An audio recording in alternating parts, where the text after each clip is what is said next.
Desafíos en materia de competitividad. Una mirada desde la óptica empresarial. Confederación de Cámaras Empresariales.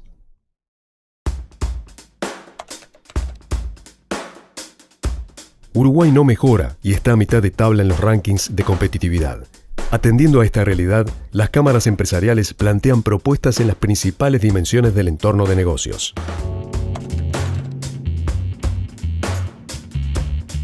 Los aranceles implican una carga muy importante a las exportaciones y la estrategia Mercosur no ha dado los resultados esperados para Uruguay.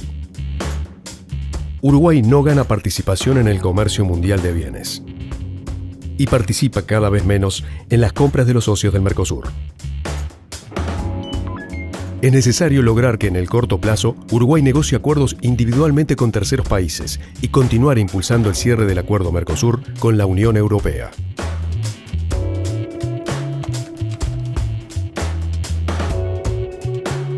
Los desvíos del tipo de cambio distorsionan las decisiones de inversión, producción, consumo y ahorro de los agentes de la economía. La descoordinación de políticas macroeconómicas exacerbó su desalineamiento en los últimos tiempos. Hace años que estamos 30% más caros con Estados Unidos que nuestro promedio histórico. Durante los años de bonanza no se ahorró lo necesario para apuntalar la economía, cuando luego esta se enlenteció y el empleo comenzó a caer. Una regla fiscal favorecería la gestión macroeconómica, limitaría la discrecionalidad en el manejo de las finanzas públicas, generando ahorros para estimular la economía en momentos de menor actividad. El creciente desequilibrio fiscal y la gestión de algunas empresas públicas obligaron a utilizar las tarifas como mecanismo de recomposición fiscal, generando sobrecostos para el sistema productivo y para el consumidor. Por ejemplo, los precios de los combustibles se ubicaron muy por encima de su paridad de importación. Debemos profesionalizar la conducción y la supervisión de las direcciones de las empresas públicas. Además, delinear metas de gestión y estipular la destitución automática de los directores en caso de incumplimiento de objetivos. Es necesario inhabilitar por un periodo de tiempo la ocupación de cargos políticos luego de haber ejercido cargos de dirección en empresas públicas. Establecer criterios de distribución de dividendos y prioridades para las inversiones. Proponemos que se implemente un mecanismo automático y transparente para que las tarifas evolucionen en función de los costos.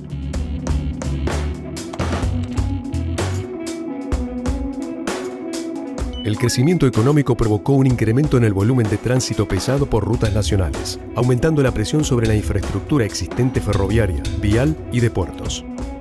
La industria naviera ha migrado hacia buques de gran tamaño que demandan mayores inversiones en mantenimiento de dragado. La ejecución en inversión vial ha aumentado, pero no es suficiente para cerrar la brecha generada desde el año 2000. Después de muchos años, en 2017 se aproxima la inversión necesaria y la programada para 2018 superaría el 1% del PBI por primera vez en 25 años. Según el Índice de Competitividad Global para 137 países, nos ubicamos en el puesto 91 en materia de infraestructura. En particular, nos ubicamos en el puesto número 100 en calidad de infraestructura ferroviaria y en el puesto 95 en calidad de las rutas. Se propone mejorar y ampliar la infraestructura existente para posicionar a Uruguay como hub logístico. Se deben acelerar los procesos de evaluación de obras y publicación de llamados por parte del sector público. Es necesario profundizar el calado en el puerto de Montevideo hasta los 14 metros en el corto plazo, al menos mientras no se construya un puerto oceánico de aguas profundas.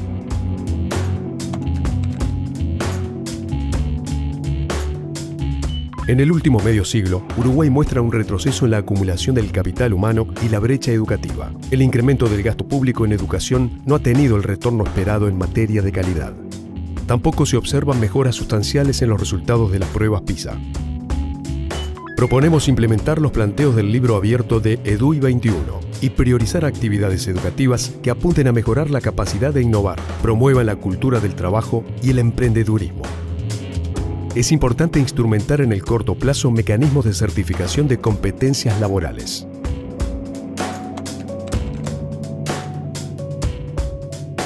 La Ley de Promoción de Inversiones ha tenido un impacto muy positivo sobre la tasa de inversión del país y representa la principal herramienta utilizada por las empresas. Proponemos mantener los pilares del actual régimen de promoción de inversión y difundir la información de los montos de la renuncia fiscal efectiva del impuesto a la renta empresarial, que en general son inferiores a los beneficios otorgados. En los últimos años se han impulsado acciones para promover la innovación, pero es necesario avanzar en el fortalecimiento de las capacidades del país en materia de ciencia, tecnología e innovación. Para lograrlo, debemos desarrollar instrumentos adaptados a la realidad de las empresas, que tomen en cuenta la heterogeneidad de los diversos sectores productivos y que se orienten a desarrollar capacidades empresariales vinculadas a la innovación. De la misma manera, debemos ampliar y profundizar los centros de vigilancia y vinculación tecnológica. Por último, sugerimos flexibilizar los criterios de mérito innovador de la ANI. Existen dificultades de acceso al crédito para las pymes. Proponemos que se facilite el acceso de las pymes a los instrumentos del Sistema Nacional de Garantías. Creemos necesario que se mantenga el esquema de licitaciones del BROU, que brinda mejores condiciones a proyectos con externalidades positivas. Es necesario que el Estado y sus empresas promuevan una política de desarrollo de proveedores locales. Es habitual que algunos pliegos excluyan de hecho la posibilidad de participación de pymes, al no tener en cuenta sus capacidades productivas o por no buscar adaptaciones que les permita ofertar. Proponemos mejorar el sistema de compras públicas en términos de transparencia y eficiencia. Establecer con carácter obligatorio que cuando el Estado realice compras públicas se disponga de una reserva de mercado interno. También es necesario aprobar un procedimiento instructivo para comparar las ofertas nacionales y extranjeras. Es preciso establecer que toda compra pública incluya la fecha y condiciones de pago, así como mecanismos de ajuste y pago de intereses en caso de atrasos.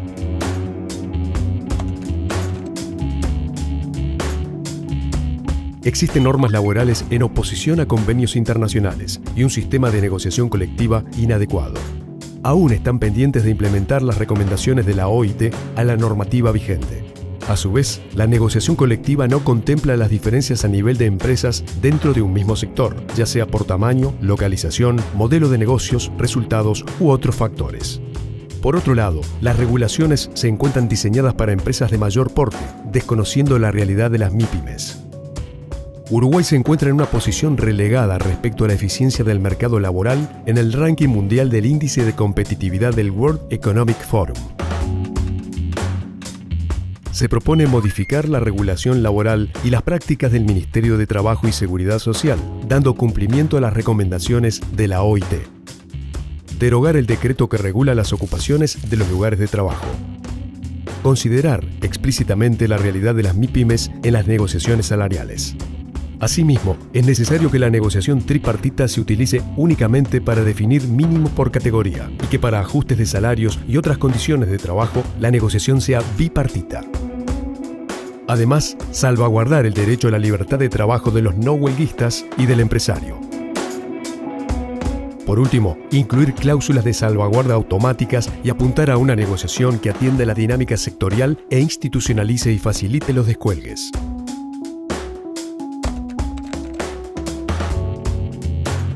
Uruguay mostró un incremento en los costos de incorporación y de apertura de un negocio, mientras que las experiencias de ventanillas únicas no han logrado consolidarse.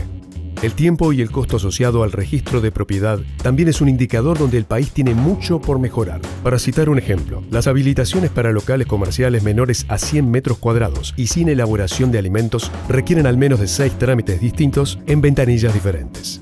En la gráfica se puede ver cómo Uruguay se encuentra mal posicionado a nivel regional en cuanto al tiempo transcurrido para obtener permisos para la construcción. Se recomienda generar una mesa de trabajo con agentes del sector privado a efectos de explicitar las dificultades que enfrentan los usuarios y proponer soluciones eficientes. Extender la iniciativa de trámites en línea para todo el sector público uruguayo más allá de la administración central, incluyendo también los gobiernos departamentales. También se propone tener ventanilla única dentro de cada organismo y la fijación de un límite temporal para cada trámite.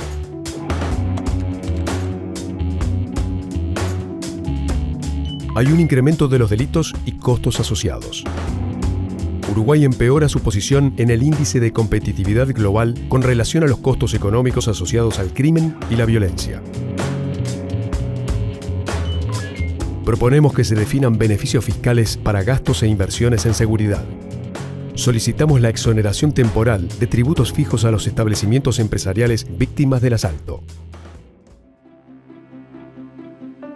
Un Uruguay competitivo, con una economía sólida e innovadora, con más y mejor trabajo, es nuestro norte. Para alcanzar el futuro que imaginamos, nos interesa proponer alternativas y tender la mano para trabajar todos juntos en la búsqueda de las mejores soluciones para el país y su gente. A los empresarios nos preocupa el Uruguay de hoy y nos desvela el Uruguay que viene, el de nuestros hijos y nietos. Desde hace 5 años venimos alertando a las autoridades nacionales acerca de una problemática que hoy no admite ninguna excusa más: la pérdida de competitividad. El tiempo que teníamos para corregirla se terminó. Hoy se necesitan respuestas inmediatas que dejen de lado aquello ajeno a la realidad productiva nacional. Al sistema político todo le decimos que no se puede seguir aprobando normativas que deterioren más y más la competitividad empresarial y que se inicien las reformas imprescindibles para crear un clima de negocios que incentive la inversión y el trabajo uruguayo. Es tiempo de asumir responsabilidades. El país lo demanda.